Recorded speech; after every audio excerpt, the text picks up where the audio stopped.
baste it all the way around. So my lining fabric is now attached to that casserole carrier. I was peeking underneath to look here at the bottom edge. My casserole dish ends up here, so I didn't need to add any extra basting on here because I'm not using this fabric. So again, it is longer than what we need this way too. I think it was about 30, I'll have to measure again, 32 inches this way, and I've got the width of fabric 45 on there, so I've got plenty. Okay, so now I need to take this off, and this is where we're gonna use those flip zippers. So I'm gonna take this off of the frame first. Let me loosen this up and loosen this up, unroll that, and then let me grab my 2 flip zippers. Hang on my lower star for just a second. Let's unzip both of these. Okay, so I was trying to figure out how to know where to actually stitch that lining on my long arm because I can't see it now. This fabric is busier and it has that print and I can't really see where my casserole carrier is anymore. But I can see it great on this side, on our cream side. So now I want this to be facing up in my long arm. So I'm gonna take my flip zipper, take one of them.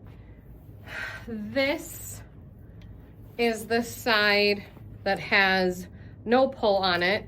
So I take my flip zipper with the pull and attach these together. And that is going to, if I don't step on it, that would be helpful. That is going to bring the correct piece that I do need, this part without the pull, back over here to this left-hand side. So then I can zip these together. And that way this will be flipped upside down in my frame. Then I can take my other flip zipper. This zipper has the piece with the pull, so I'm going to use the part of the flip zipper without the pull, connect these two together, and zip this across.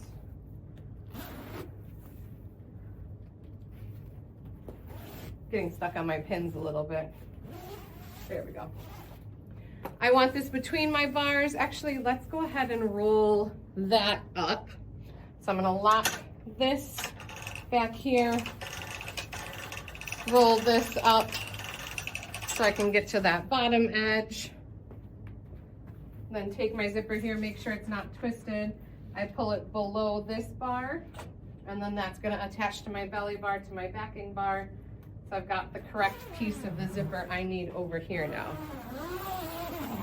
All right, then let's lock this in place, loosen this one and roll back so we can get back to the beginning. So now what we need to do is we need to make sure that we are stitching that lining to this outer line, to the perimeter of the carrier. So that way when we go to turn it, that lining is going to be attached in the right spot. So let's bring our machine back on. Let's put our side clamps back on. And again, I have my ruler base on, so I can use my Versa tool to help me stitch along that perimeter. And get these side clamps on. Okay, so you do need to leave yourself an opening. So I just have my wet erase marker here. You can put that opening anywhere you want. It's suggested to put it on the left panel along this top edge here of the left panel, and it suggested at least 4 to 6 inches. So I'm gonna take my blue marker here and I'm gonna draw myself an opening about 4 to 6 inches away from each one of those corners. So then it's easier to flip those corners around. So then I'm gonna start here by this blue mark and I'm gonna work my way along this edge, and I'll bring you in closer so you can see that ruler work happening. So I'm gonna bring up my bobbin thread here. I'm gonna do pretty decent back and forth just to make sure that where I am flipping this, that those don't pull apart. So I did a few wiggles back and forth, left and right, to hold that. Then I'm gonna use the straight edge of my Versa tool to help me stitch that straight line. I'll get that tucked under there. There we go.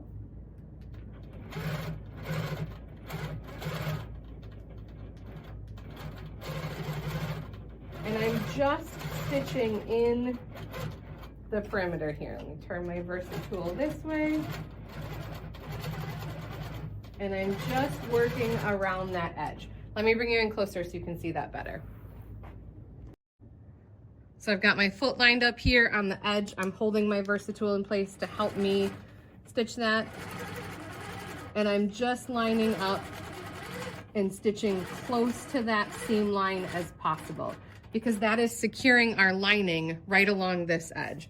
Then I can turn my Versa tool to use this curve here to help me get around that curve that was placed into the casserole carrier. Then I can spin it again to use my straight edge. Sometimes if it's easier, you can hold it up here to see or hold it in front of you. I usually like it back here when I'm going along this top edge, so I can see a little better sorry, my hand is probably right in your way. So I can see a little better right where I'm stitching.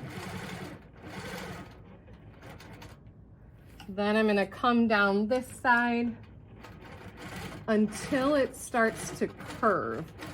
So there's my straight there. Then I'm gonna bring my ruler on this way, and you can tell I'm not perfectly lined up on the curve, but that is still gonna help me follow that curve. So you're just eyeballing, I know this is tricky, but you're just eyeballing 1/4 of an inch where your needle is from where that ruler is. So I'm just gonna keep shifting that ruler to help me get right along that curve, that 1/4 of an inch. Then once I'm back to the straight line, I can move my ruler back this way. I'm sorry, I hope I'm not in your way, to get up to that corner too. Then I'll bring my ruler this way and work that. Then again, once I get, let me see, can you see that corner? You can. So once I get to this corner, I'm gonna flip the ruler this way to use that curve to help me follow that curve down. Then I need my ruler this way to work down this side. Okay, so I'm gonna keep stitching the perimeter all the way around. I'll back you out of the way so you can see. There is my start, my blue marks. So I started here, did a good wiggle here. When I end, I'm gonna end back here and do a good wiggle there to really lock that in place. And then this is where we're gonna flip and pull everything out. So let me back you off while I am doing this perimeter stitching, but I thought this was a really cool way to be able to do it right on the long arm and not have to take this off and then work this through your domestic machine.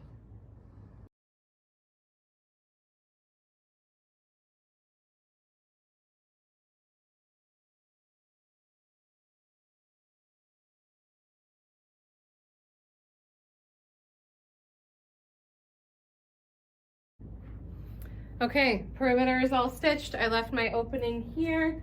So let me move my machine out of the way. We are ready to take this completely off the frame. It's up to you wherever this is easier.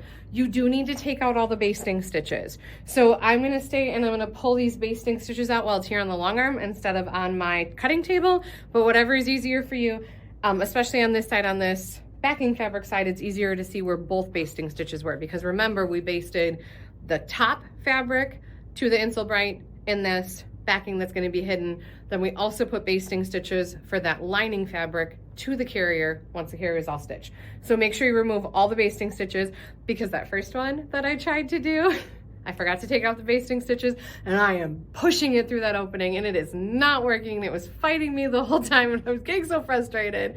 So make sure you take out basting stitches. Learn from my mistakes. I will meet you back over at the cutting table once I have all my basting stitches out.